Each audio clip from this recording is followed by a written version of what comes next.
evening, First Ladies. Welcome to yet another episode of the Quintessential First Lady. I remain your host, Pastor Mercy Peters. On the last episode of the Quintessential First Lady, I educated our mommies, sisters, and aunties on how to be called a quintessential First Lady by learning how to cook and knowing how to cook. But today, I'm focusing on you as a quintessential woman being interdependent, because many women carry the logo, I am independent. But let you understand one thing.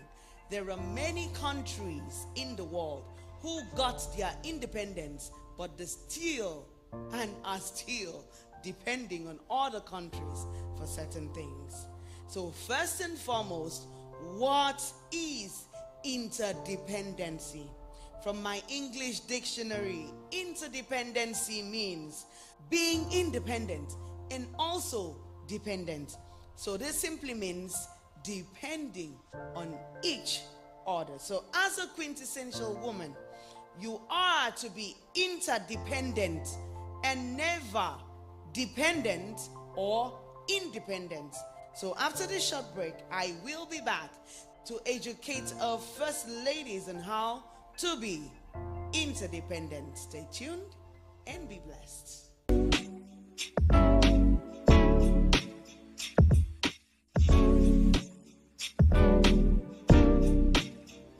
Welcome back.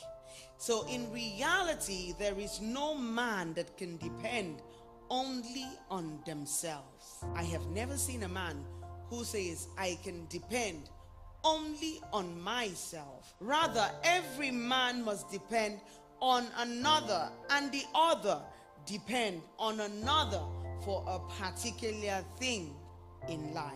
So as a quintessential woman, you are to be a helper to your husband, and your husband also should be a help to you, because you two must do what? Be dependent on each other. Be dependent on each other. You two must do what? Have interdependency. Remember in Genesis chapter 2 verse 18, God knew it would be good that the man lives with a helper. Yes, he knew it will be good for a man to live with a helper in which he can depend on. So in verse 21 of Genesis chapter 2, God caused Adam to sleep, and he formed a helpmate suitable for him, comparable, and she became the bone of his bone and the flesh of his flesh. Meaning he knew man cannot be independent on his own. He knew man cannot do things on his own. So he created a helpmate that is suitable and compatible and will be a helper to man. So he gave man a dependent who will help him physically, mentally, emotionally, spiritually, and even sexually. Yes, I have heard many women call themselves alpha woman. I'm not saying it's bad, but I think you should choose not to carry that logo of an alpha woman, because you can never be independent completely in your life. I don't believe that there is any human on earth that can actually be independent on their own. Never. So rather, choose to be interdependent. Interdependent, that is both dependent and independent. Some persons think that the notion of being dependent is taken as a weakness, and the notion of being independent is taken for strength. Is it really a weakness? Let me ask you. For you to be dependent at times, is it really a weakness? Can you be really and totally independent always in life? I know of a woman who claims to be totally independent. She calls herself the alpha woman, but ran out of her business funds due to some certain life challenges. and had to ask the husband for some funds to invest in her business. Is she totally independent? If I may ask you, is she totally independent? I guess no, because if she is, she will try her best to own everything on her own and generate more funds for her business on her own, and not also doing what? Going back to the husband or another person for help. I also know of a woman who was always saying, she is an independent woman, carrying that logo of independency. I can do all things. I don't need help. Nobody should help me. But let me tell you, she always needed assistance from her staffs. As a CEO, she was always looking for assistance from her staffs to do what? To attain certain goals in her company, thereby making her successful in business. So if I may ask you, if the staffs were not helping her in some certain areas which she as the CEO couldn't help herself, so is she really independent? I think no, she's not really independent. She is interdependent. Because if she was independent, she would have created her own ideas, done everything on her own, and became successful on her own. Let me tell you, you might think, oh, I became successful on my own. I don't believe you became successful on your own. You got ideas from somewhere, you got funds from somewhere. Someone out there might have been the one assisting you in some certain areas in which you never ever knew you could, do on your own, and became successful. So it doesn't make you independent. You were interdependent. That is why you became successful. Being independent is the state of wanting or being able to do things for yourself and make your own decisions without the help or influence of others. So have you ever sat down on your own to do everything on your own and you became successful? No, you were never created like that. God created us humans to be interdependent. So never call yourself an independent woman. You are independent and also dependent. That makes you interdependent. Let me make you to understand this. We are dependent on each other for certain things in life. Perhaps we can look at reducing the brightness of the halo around independency and embracing interdependency in our family life, business, and our career as a quintessential woman. Meaning, you lean on me, I lean on you. So as a quintessential woman, you lean on your spouse, he leans on you. You watch his back, he watches your back. Proverbs 31 verse 11, verse 12 from my Amplified Bible Classic says, the heart of a husband trusts in her confidently and relies on and believes in her securely, so that he lacks no lack of honest gain or need of dishonest spoil. Verse 12 says, she comforts, encourages, and does him good all the days of her life. So the husband is dependent on her for comfort.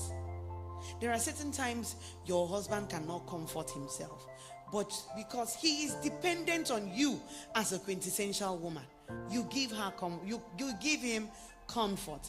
He is dependent on you for honesty and confidence.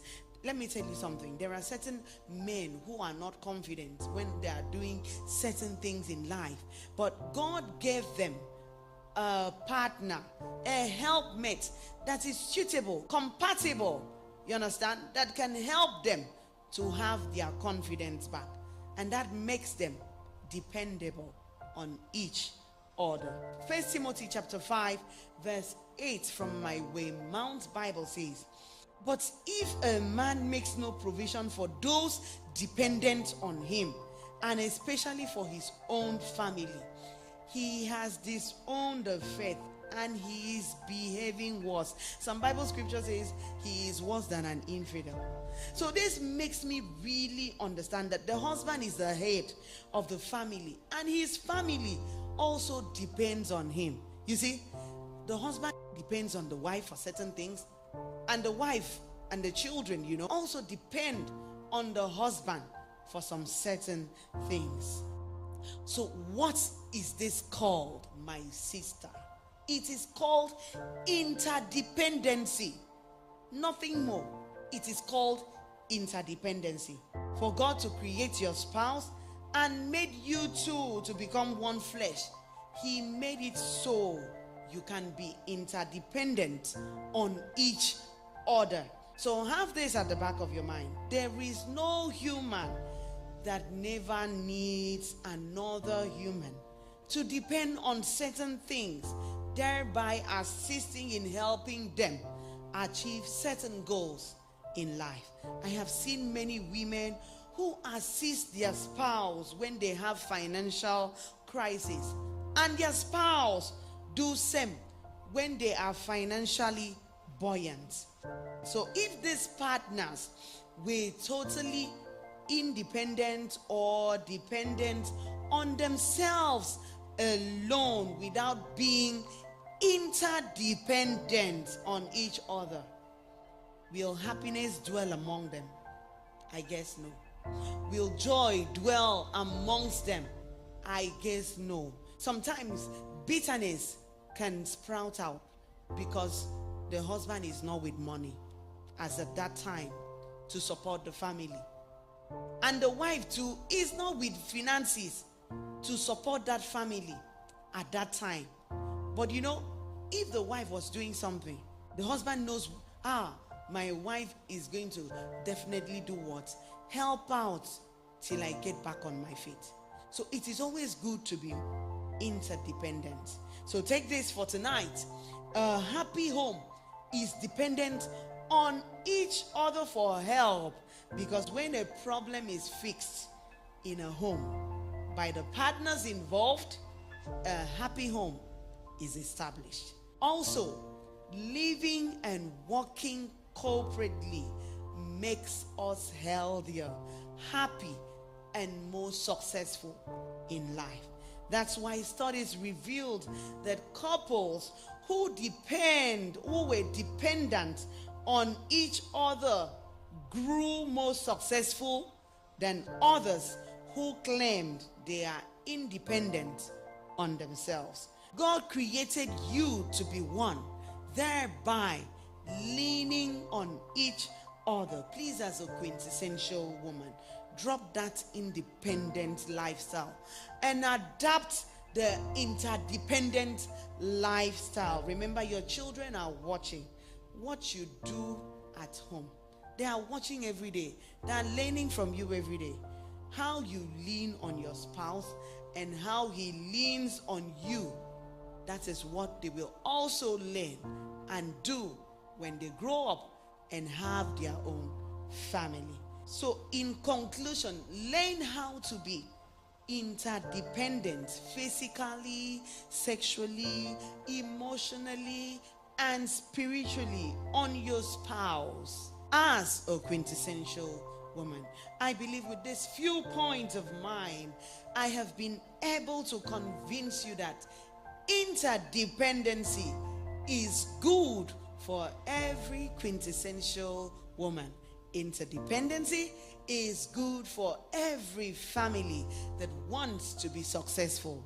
So see you same time next week, Thursday, 7 p.m. West African time for another episode of the Quintessential First Lady. I celebrate you all. God bless. Bye.